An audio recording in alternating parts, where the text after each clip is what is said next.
Nata poco na nubo de begale. Le bole de lo bole amo do ema bolane. Ready. Mbane na pose de bena muzosi yikazela tete pembene zoza de betene ngeri male yana sengi jese makome ba kwa dino e bana jane bodo. Esbe musongi ndimo body. Luma pula no mi sorry. I'm sorry.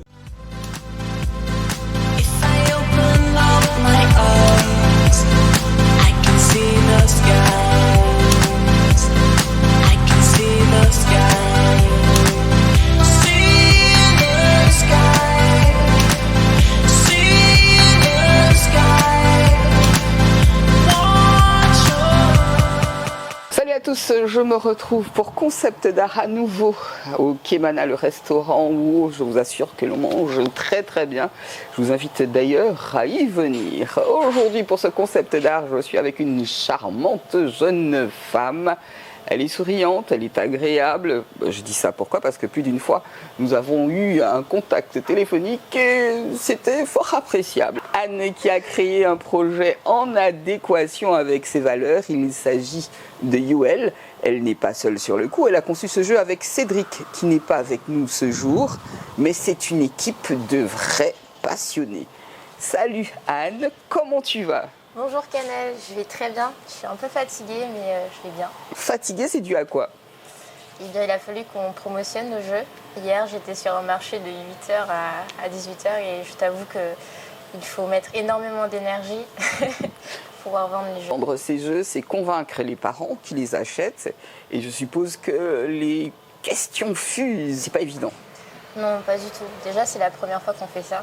C'était mon premier marché hier. Et c'est vrai qu'il fallait être dynamique, souriante, il fallait expliquer, être aussi patiente, puisqu'il y avait des enfants qui étaient là, il fallait leur expliquer comment jouer au jeu.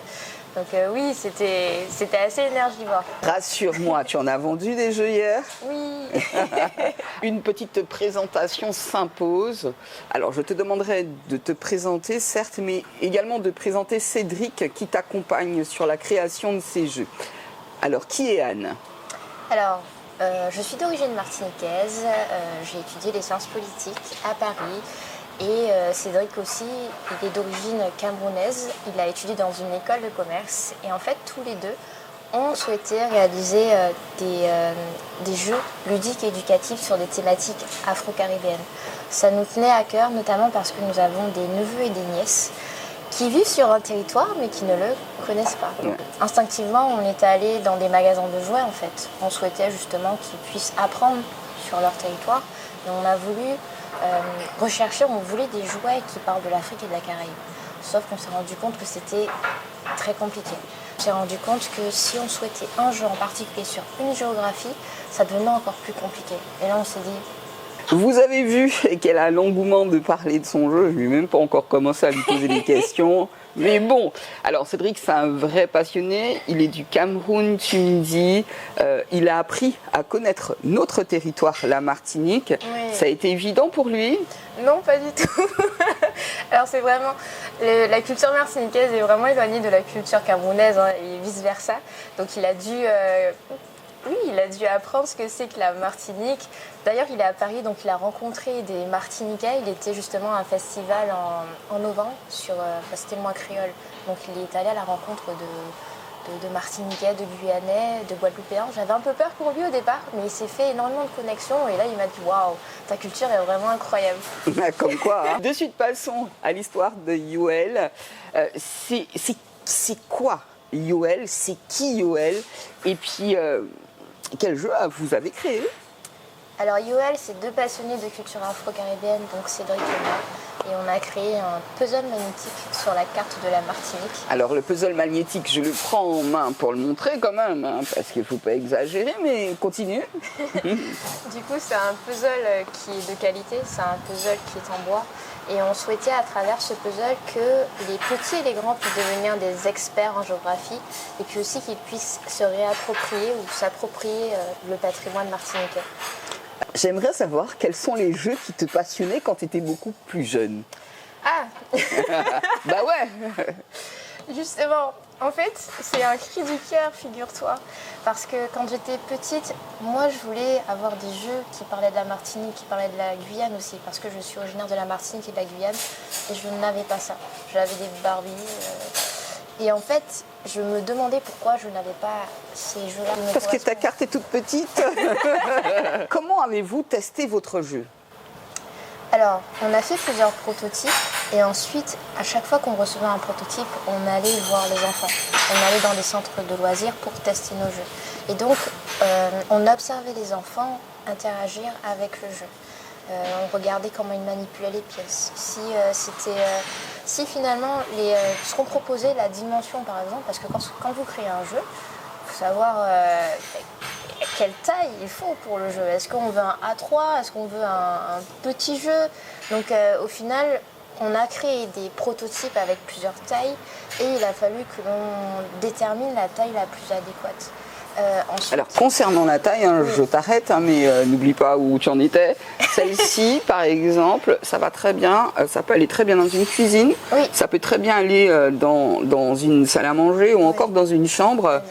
C'est pas trop grand, c'est pas mal. Il a fallu que l'on voit si les couleurs étaient suffisamment chatoyantes pour attirer le regard des enfants.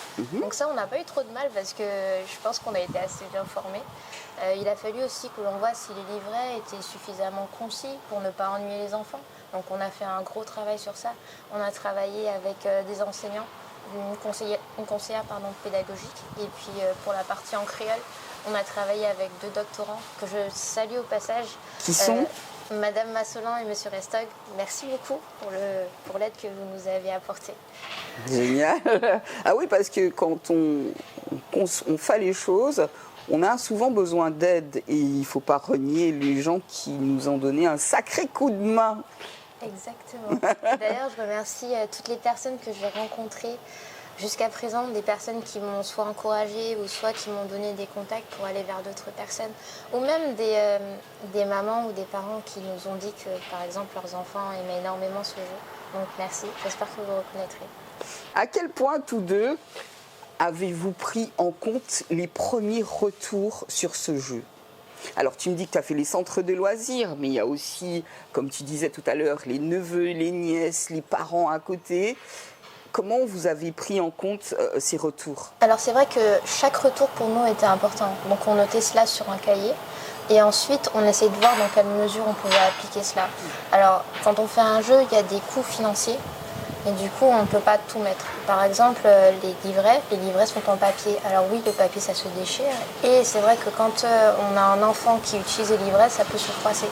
Sauf que financièrement parlant, si on fait des cartes, d'ailleurs c'était ce qu'on souhaitait faire à la base, si on fait des cartes, le coût du jeu augmente. Et c'était pas notre but, on souhaitait que le jeu reste tout de même abordable. Rassure-moi, vous avez eu des aides? Non. Oh là là là là. Pas du tout. Fonds propres? Exactement. En fait, on a économisé pendant 2 ans pour pouvoir sortir le jeu. Et oui, c'est sur nos fonds propres qu'on a réalisé ce jeu et en ce moment on essaye de faire de notre mieux pour récupérer ces fonds en vendant sur les marchés et en essayant de démarcher les distributeurs. Voilà. Moi, je vais te dire, on est en période de fête. Tout ce que je te souhaite, c'est de les vendre tous. Mais je sais que tu vas les vendre. Ah, merci. Rien qu'avec ton beau sourire, ça devrait passer.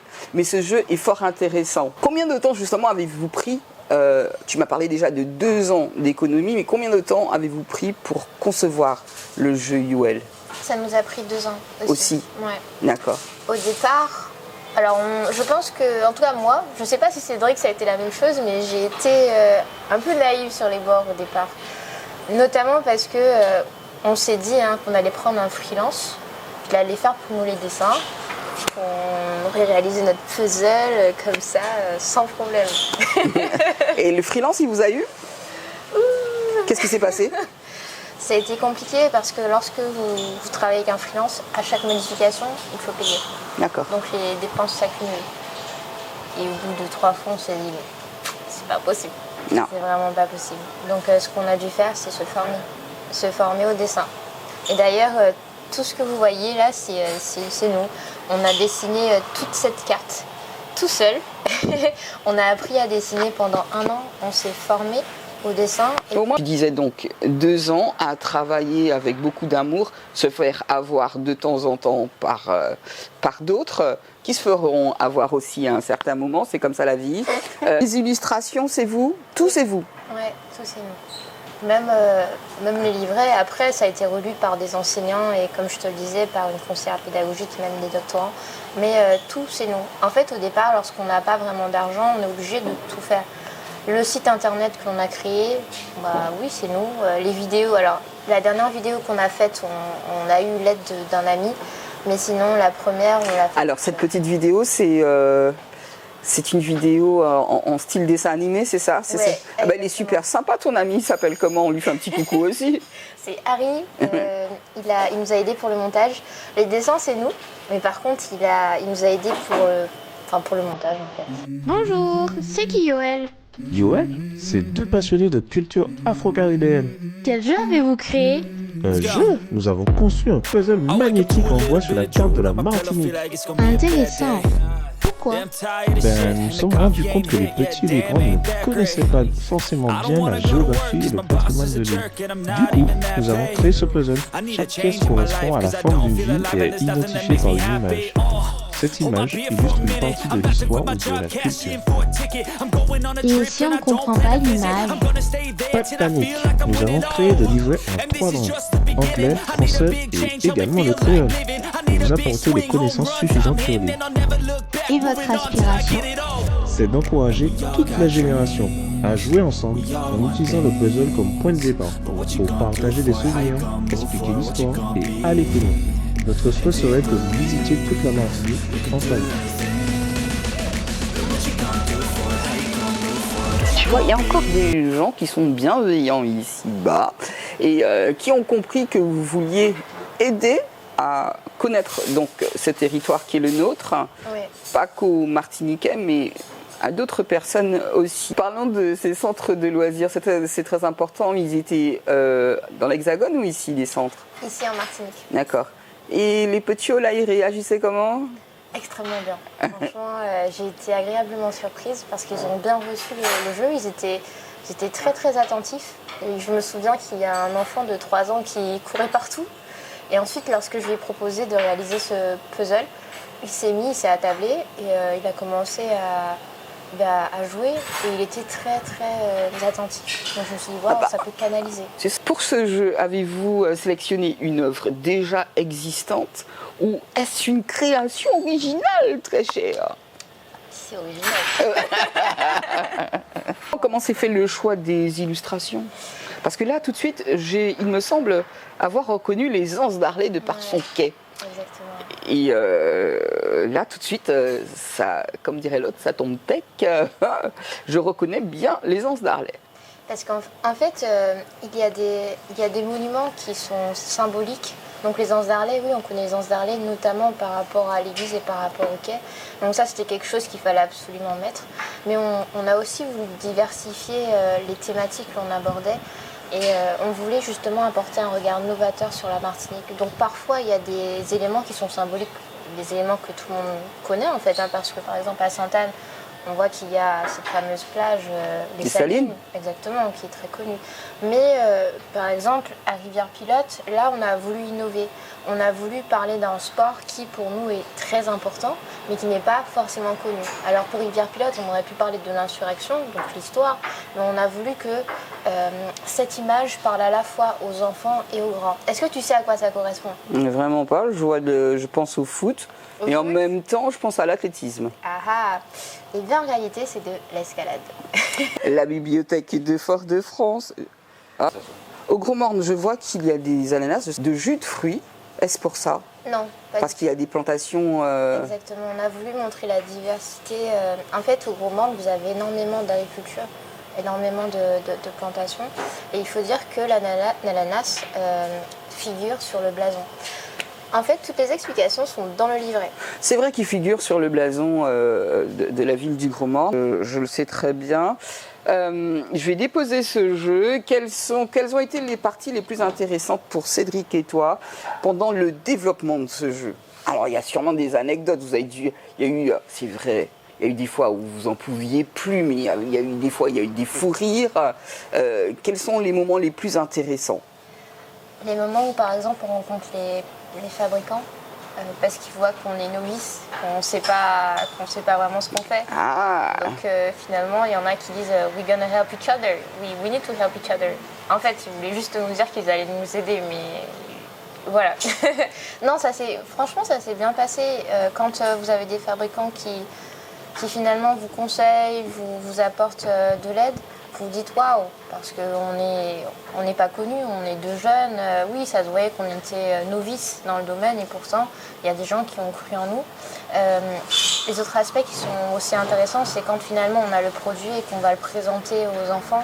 Là, vous voyez finalement si ce que vous avez fait est bien ou pas. J'imagine le regard les enfants, lumineux, brillant et tout. Exactement. Et puis, c'est donner envie aussi, sortir devant l'ordi, oui. hein, devant les tablettes. Exactement. Et je trouve ça très très bien. Et puis c'est s'intéresser au pays. Quel est l'aspect, selon toi, susceptible de passionner l'utilisateur qui découvre ce mode de jeu? Alors c'est un puzzle magnétique, mais encore, est-ce que tu peux nous en expliquer le fonctionnement? Alors, ce puzzle, il est particulier dans la mesure où chaque pièce épouse la forme d'une ville. Donc, lorsque vous allez retirer toutes les pièces, vous n'aurez que des couleurs. Et en fait, ça a l'air simple, mais même pour les adultes, c'est compliqué, surtout lorsqu'on ne connaît pas la géographie. Adultes, grands-parents. Donc, vous pouvez penser que c'est quelque chose qui est fait pour les enfants, mais non, c'est fait pour tout le monde. C'est vraiment fait pour tout le monde, pour les petits, mais aussi pour les grands et les personnes âgées. Donc, au départ, vous avez des couleurs. Et ces couleurs vont vous aider à remettre les pièces dans le bon ordre. Donc ça, c'est intéressant parce que si vous ne connaissez pas votre géographie, vous êtes forcé de l'apprendre. Là, on est dans le sud, c'est sûr. Là, on est dans le sud. Et puis ensuite, on a voulu que les images correspondent à des activités que l'on peut faire en famille. Donc vous pourrez aller, je ne sais pas moi, aux Trois-Îlets, et là, vous pourrez visiter un musée à ciel ouvert qui est extraordinaire et qui va vous raconter toute l'histoire du début jusqu'à la fin, des Amérindiens jusqu'à nos jours. Donc ça aussi c'est hyper intéressant et ce sont des aspects ludiques qui vont pouvoir intéresser les parents et aussi les enfants. D'accord, intéressant. Nous avons donc, moi j'appelle ça des livrets, hein. Tu les appelles comment? Des livrets, ok. Tu as fait raison. Alors, ce qui est bien, c'est édité en créole, en français et en anglais, exact. D'accord. Comment ça s'utilise? Ces livrets permettent aux enfants et aux grands de comprendre à quoi correspondent les images. Donc quand vous avez, je ne sais pas moi, une banane, vous allez devoir regarder à quoi correspond cette banane sur le livret. Donc quand on regarde le livret, que ce soit en anglais ou en français ou en créole, il y a des explications qui se rapportent à cette banane. En l'occurrence, on sait que le Lorrain est appelé le royaume de la banane parce qu'il y a énormément de plantations de bananes. Voilà. D'accord, par exemple les éoliennes qui se trouvent à Grand-Rivière. D'accord. En fait, c'est à Grand-Rivière, vous avez l'un des parcs les plus importants de toute la Caraïbe. Voilà. Et c'est aussi l'occasion de parler du développement durable, de parler des énergies vertes. Qu'est-ce qu'une énergie verte et pourquoi il est important de protéger la planète? Moi, ce que je comprends, c'est que ton jeu amène à la communication. C'est-à-dire qu'on est deux ou trois autour d'une table et c'est sûr qu'on ressort de là avec la tête pleine et non la tête vide. Ça c'est super important. Ça amène à la communication, ça permet de, comme je l'ai dit précédemment, d'oublier un petit peu les tablettes, d'oublier Internet et de se réunir en famille. Exactement. D'accord. Concernant ce jeu, que ce soit Cédric ou toi, la famille, le point de vue de la famille. Ouais. Pour nous, c'est hyper important. On voulait que ce soit un jeu intergénérationnel et un jeu qui fasse du lien. C'est important pour nous que les enfants, les parents et les grands-parents puissent se réunir autour d'une activité et puissent finalement se fédérer. Nous, ce qu'on souhaite, c'est la transmission du patrimoine. C'est pas parce qu'on est jeune qu'on ne comprend pas l'importance de la transmission de ce patrimoine. Et en fait, c'est le but de ce puzzle. Alors oui, on peut le voir comme un simple puzzle, mais il y a bien plus derrière cela. Il y a un concept. Nous, ce que l'on souhaite, c'est que toute la famille se réunisse et échange autour des souvenirs que, par exemple, le grand-père a eu quand il était à Grand-Rivière. Tu peux évoquer l'un des souvenirs de ta famille sur la carte, un exemple? La famille est originaire du Lorrain. Et quand on a commencé à jouer avec ma grand-mère et mes oncles et tantes, là, on a commencé à évoquer des histoires de famille. Du coup, quand j'ai joué à cela avec ma mère et mes oncles et tantes, j'ai appris qu'un jour, par exemple, ma mère s'était perdue à un endroit. Alors, elle m'a donné des explications, hein. On comprend. Voilà. Mais en fait, j'ai appris qu'il y avait beaucoup de croyances, beaucoup d'histoires comme ça. Et c'est assez intéressant parce que vous n'apprenez pas ça tout le temps. On ne vous dit pas ça comme ça. Donc, voilà. D'accord, c'est magico-religieux. Exactement.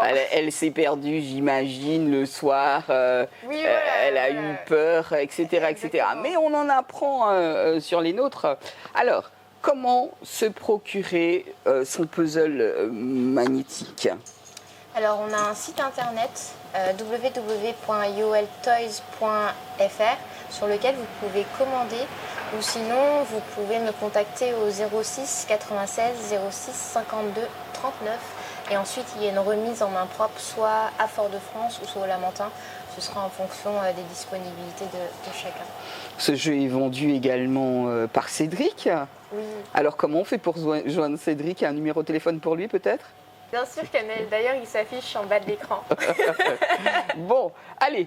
Il me semblerait que vous soyez déjà sur le point de lancer un second jeu, c'est vrai? Alors sur le point, il faut déjà que la population nous soutienne. On aimerait bien rentrer dans nos fonds. Mais si ce premier jeu fonctionne, oui, on aimerait aller sur une autre géographie. On aimerait faire la carte de l'Afrique. Notamment parce qu'on a l'habitude de dire un Africain. On a l'habitude de penser que l'Afrique c'est un pays. Alors que non, l'Afrique c'est un continent et qui est composé de différents pays. Et il y a une richesse incroyable et c'est important qu'on puisse connaître cette richesse. Évidemment, très cher. Comment vois-tu l'avenir de Yoel? J'aimerais bien que Yoel puisse se développer, j'aimerais bien qu'on soit identifié comme des créateurs de jeux ludiques et éducatifs qui portent sur l'Afrique et sur la Caraïbe. On aimerait bien devenir la référence. Mais c'est de l'ambition, très cher. Et c'est tout ce que je te souhaite parce que dans la vie, il n'y a que comme ça qu'on veut, on peut, mais il faut déjà vouloir. Vous avez cette envie certaine de faire les choses et pour ça, merci. Beaucoup de personnes, il y a des fois, je suis sûre que lors de la conception de ce jeu, vous aviez envie d'abandonner. Ah oui. D'accord. Et qu'est-ce qui vous a donné la force de continuer? Bien, de se dire que, en fait, pour nous, c'est important que les gens puissent connaître leur patrimoine. C'est ce qui nous guide en fait tout au long de cette aventure. C'est important qu'il y ait cette transmission et c'est pour ça qu'on continue à faire ça. Moi, je sais qu'on a commencé par la Martinique parce que je suis originaire de la Martinique. Quand j'étais petite, j'aurais voulu avoir ce type de jouet, je ne l'ai pas eu et j'espère que ça va permettre aux enfants et même aux plus âgés de voir que la Martinique a énormément de richesses, qu'il faut la valoriser. Parfois on se dit non mais les autres pays c'est mieux, etc. Non, non. Je vois ce que tu veux dire, on part faire des études et on revient. Autre chose, est-ce que vous avez déjà pensé à des jeux vidéo? Non, non pas du tout. Pour nous c'est important de revenir au papier, c'est important qu'on ait des choses qu'on puisse manipuler. Alors peut-être que dans le futur ça va se faire, mais pour l'instant nous ce qu'on souhaite c'est faire des jeux qui soient malléables, qu'on puisse toucher. C'est important qu'on puisse partager en famille. Nous, on a des valeurs et on souhaite les conserver pour l'instant. Je joue de l'épaule pour vous proposer ce jeu magnétique. Parlant de la Martinique, notre île que nous aimons toutes et tous, est-ce que vous avez pensé à la Guadeloupe bientôt? Bien sûr. Bien sûr. En plus, mes nièces sont de la Guadeloupe. Donc, D'accord, ok. Bah, tu auras besoin de leur aide. Et je vous invite à acheter ce jeu pour la famille. Hein. On rentre en période de fête. Ce n'est pas de la pub, c'est tout simplement que j'apprécie les gens qui tentent, qui essayent et qui sont à même de pouvoir réussir Merci Anne de ta venue dans le concept d'art. Merci Canel. De rien. Nyata poko na lubo de begale. Le bole de le bole amado e mabolane. Ready. Mbane na pose de bena muzosi yikazela tete pembene zote de betene ngeri male yana sengi jese makome ba kwa dino e bana jande bodo. Esbe musongi, nje mabodi. Luma pula no misori, I'm so sorry.